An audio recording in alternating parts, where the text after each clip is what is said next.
there, this is Cara Jane with Ice Cream for Buttercream, and this is Anatomy of a Decorated Cake for the Beginner. In this video, I'm getting back to basics, and I wanted to put together a posted video for the new cake decorators out there, or people who are just beginning in the cake decorating world. When I first started decorating cakes, I just had a ton of questions, things like, what is the proper way to put a cake together? Do you need a cake board under each tier or layer? What is the difference between layers and tiers? What about dowels? And how many layers of cake do you even use for a tier? So I had all these kinds of questions, and I thought it would be a good idea to put together a post that kind of showed you the anatomy of a decorated cake. So let's get started. So the first thing we'll talk about is layers versus tiers. So layers are just the individual layers of cake. So you've got a layer of cake, a layer of filling, and another layer of cake usually. Tiers are actually made up of layers of cake. So you can have obviously a one-tier cake, two-tier cake, or like this one, a three-tier cake. Personally, I like to use 3 layers of cake per tier. It does give the cake a little bit of height to it, and it just looks much better to me. I will caution you though, it's not good to use more than 3 layers per tier without any kind of extra support. And I do have a video on my channel, and I'll put a link to that in the description below, on how to make a tall cake, because you're going to have to be adding in an extra cake board in the middle and some doweling. So don't forget to check that out if you need help for doing that. Okay, so let's talk about the basic cake anatomy of making a basic single tier cake, 2-tier cake, and a 3-tier cake.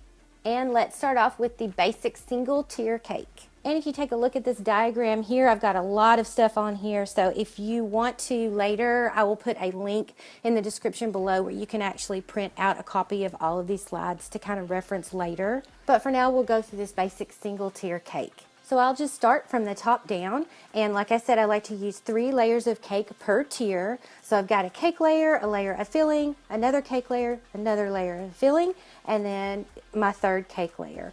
All of those cake layers are sitting on a cardboard cake round, just a cake board that's made of cardboard, and it's the same exact size as the cake layers. And so underneath that cake board, that's the same size as the cake layers, is a larger board, which is the cake base.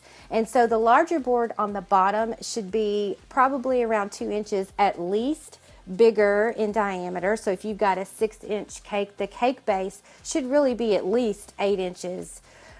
So that way it kind of gives you a little bit of room. You'll have an inch on each side of the cake. And if you want a larger cake base, that's totally fine too. You just obviously need to have something bigger than the cake that's going to be on it.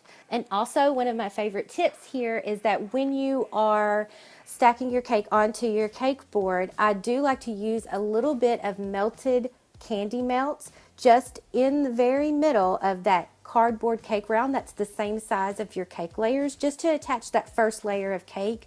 Now I don't cover that whole board, I just put a little bit in the middle to stick that first layer of cake on. It kind of keeps it firmly in place, and then you can attach that whole cake tier onto your cake base. You can either do that with some melted candy melts as well, or you can even hot glue that down, because that's not going to be next to any kind of food or anything, because you're just attaching that cake board onto your bottom cake base.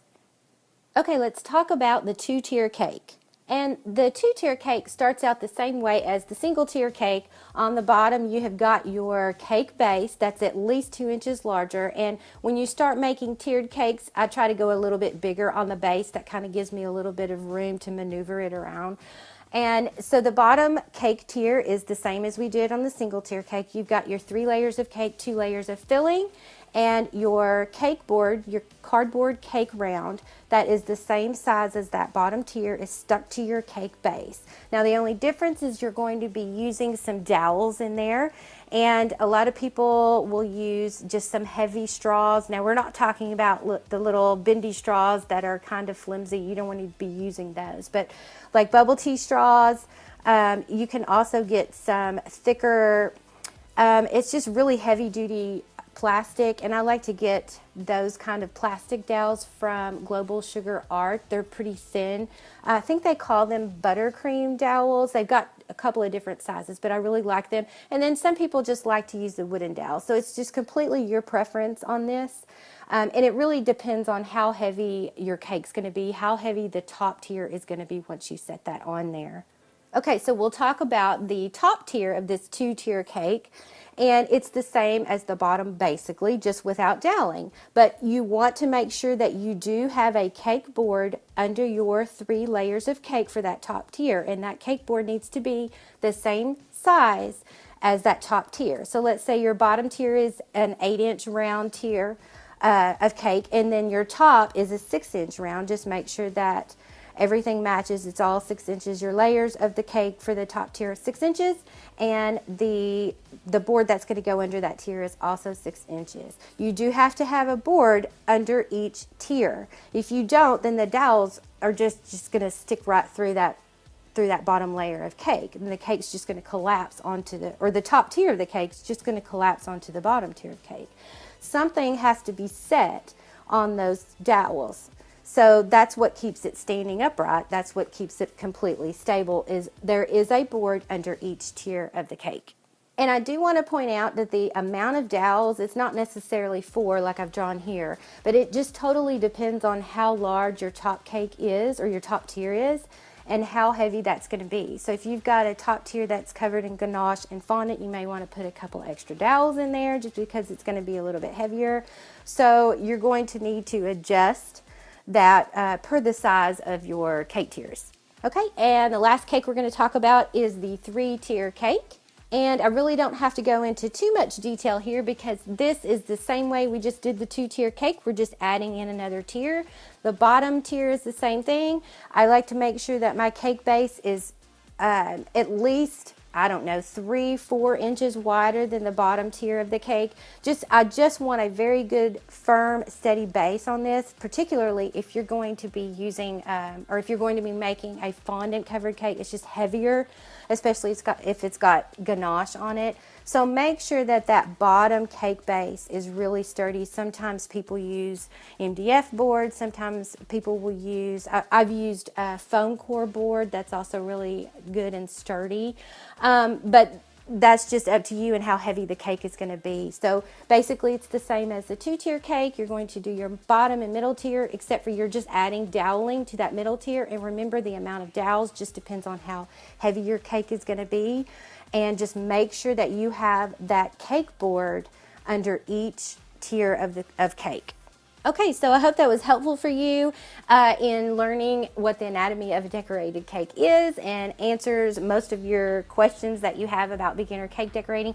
If you have more questions, just put them in the comments below and I'd be happy to answer them for you. I have also included some extra links in the description below just for some more detailed posts on this. I've got links to my favorite cake and buttercream recipes. I've also got the printable slides for this video if you like to print them out so you can reference them later. I do have a couple other posts like cake board ideas, how to make a tall cake, how to get smooth buttercream, how to cover a cake with ganache, and then a link to my cake decorating fundamentals course, which will go into much greater detail than this video did. It actually shows videos on how to decorate actual cakes and things like that. So be sure and check that out if you are interested in that. And I hope that this has been helpful for you, and I will see you next time.